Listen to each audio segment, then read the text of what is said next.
Concept को हम लोग जल्दीबाजी में पढ़ रहे हैं, क्योंकि नंबर लाने के पीछे टारगेट है कि हम इसलिए पढ़ रहे हैं क्योंकि अच्छे नंबर आ गए, इसलिए कॉम्पिटिटिव एग्जाम की तैयारी कर रहे हैं ताकि अच्छा स्कोर आ जाए, ताकि अच्छा कॉलेज मिल जाए, ताकि अच्छी नौकरी मिल जाए, ताकि अच्छा पैसा मिल जाए, इसलिए तो पढ़ रहे हैं। लेकिन आप यदि अपने माइंड, अपनी जो पढ़ाई का जो माइंडसेट है वो यदि आप स्विच कर दें तो आपको मिनिमम पढ़ना पड़ेगा, आपको कंसेप्ट क्लियर भी हो जाएंगे, सवाल भी अप्लाई हो जाएंगे, लेकिन लालच बस यदि आपने पढ़ा तो बेटा जल्दीबाजी में डिस्टरबेंस होगा और आपको कंसेप्ट क्लियर नहीं होगा, आपकी पूरी मेहनत क्या हो जाएगी। तो आप क्या करें कि आपको यदि आप फोकस स्टडी राम की तरह करना तो अपना माइंड सेट कंसेप्ट को समझने के प्रति क्या करना है, स्विच करना है। क्या करना है, स्विच करना है। तो कैसे स्विच करेंगे वो मैं आपको आइडिया बता रहा हूं।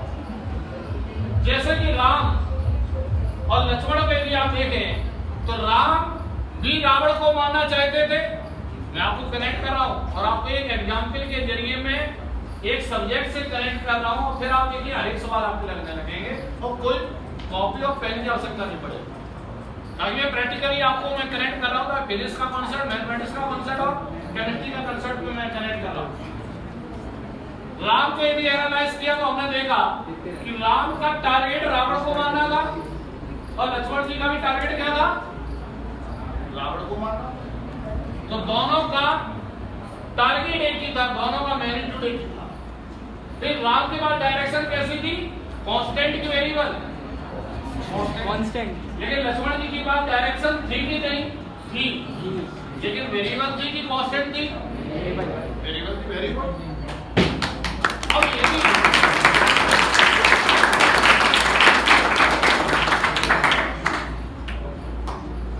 तो पॉइंट आता है कि आपको किसको फॉलो करना है, राम को कि लक्ष्मण को, राम को। क्यों, टारगेट क्या है, टारगेट टॉप रैंकर बनना है।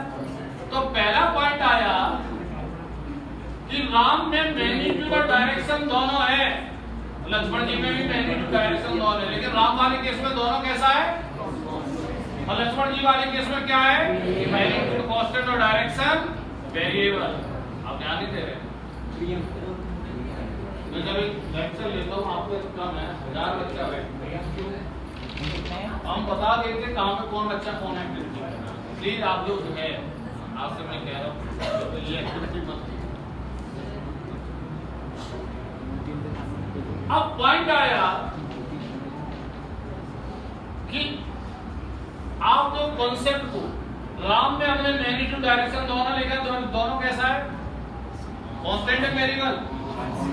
लक्ष्मण जी वाले केस में कौन सा कांस्टेंट है, मैग्नीट्यूड की direction, magnitude direction variable.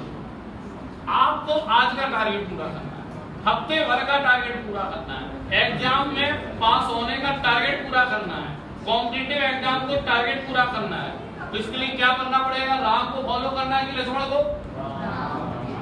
Ram का मतलब वेक्टर, राम का मतलब क्या है,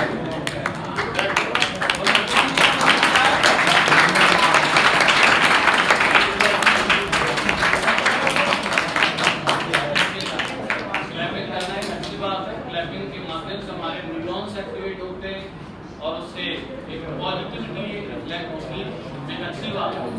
लेकिन जो मैं पॉइंट्स बता रहा हूँ इस पे यदि आप सीरियस होकर सुनेंगे और उसे अप्लाई करेंगे तो आप क्लैपिंग लाइक बन जाएंगे, ठीक है। तो राम का मतलब क्या है बेटा, कांस्टेंट वेक्टर।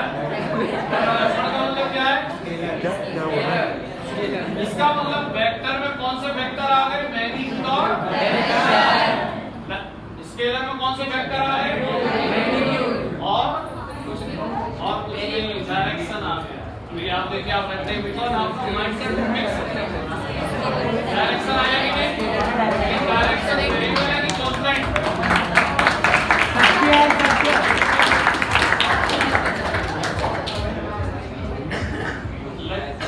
डायरेक्शन स्केलर वाले केस में जो आया वेरिएबल आया कि कांस्टेंट आया बेटा, कंसेप्ट।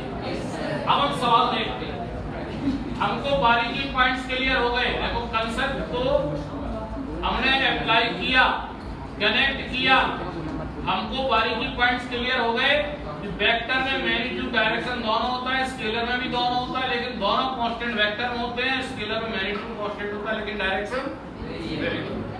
अब इसे हम सवाल को अप्लाई करके देखते हैं कि प्रैक्टिकली सॉल्व होता है। हमने एक एग्जांपल जो सबसे ज्यादा कंफ्यूजन करता है वो करंट ले लिया। तो एक करंट कैरिंग वायर है, उसको हमने सीधा क्लिप के माध्यम से लगा दिया और स्विच ऑन किया, उसमें 2 एम्पीयर का करंट फ्लो होने लगा, राइट। तो मैग्नीट्यूड भी और अब हमने क्लिप को हटा दिया और वायर जो है इस तरीके से बेटा हो गई, रेडीमेड हो गई।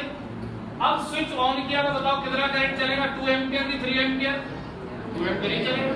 लेकिन डायरेक्शन अब कांस्टेंट रहेगी, वेरिएबल हो गई। मतलब किस कंडीशन को सेटिस्फाई कर रहा है, वेक्टर की स्केलर। तो आगे आंसर। आप अपने घर से यहां पर आए तो आपने एक रास्ते को फॉलो किया, और जब रास्ता फॉलो किया तो उसे बोलते हैं डिस्टेंस, और उसमें डायरेक्शन वेरिएबल है कि कांस्टेंट, मतलब किस कंडीशन को सेटिस्फाई कर रहा है, वेक्टर की स्केलर। और जो शॉर्टेस्ट पाथ है जिसे डिस्प्लेसमेंट बोलते हैं, उसमें डायरेक्शन वेरिएबल है कि कांस्टेंट है, मतलब किसको फॉलो कर रहा है, टाइम। जो आपका स्टडी टाइम है, स्टडी टाइम जो आपका एरिया 1st to 12th में आप आ गए हैं या 1st to 11th में आ गए हैं, या जो भी आप स्टडीज कर रहे हैं उसमें टाइम क्या, स्टडी टाइम एक ही जैसा रहा कि फ्लक्चुएट हो रहा है, मतलब किसको फॉलो कर रहा है, वेक्टर की स्केलर। अपने आप आंसर आ रहा है। आंसर अपने आप आते हैं जब हमारे की पॉइंट्स को फॉलो करते हैं, और की पॉइंट्स फॉलो तभी करेंगे जब हमारे की पॉइंट्स क्लियर होंगे, और की पॉइंट्स तभी क्लियर होंगे जब उस कांसेप्ट को आप अपनी डेली लाइफ से क्या करेंगे। अब यदि हम फिजिक्स में आ जाएं, तो फिजिक्स में आते हैं तो फिजिक्स में क्या क्या होता है बेटा, कॉन्सेप्ट, और कॉन्सेप्ट को अप्लाई करते हैं तो क्या होता है, डेरिवेशन, और डेरिवेशन को जब अप्लाई करते हैं तो फार्मूला बनता है।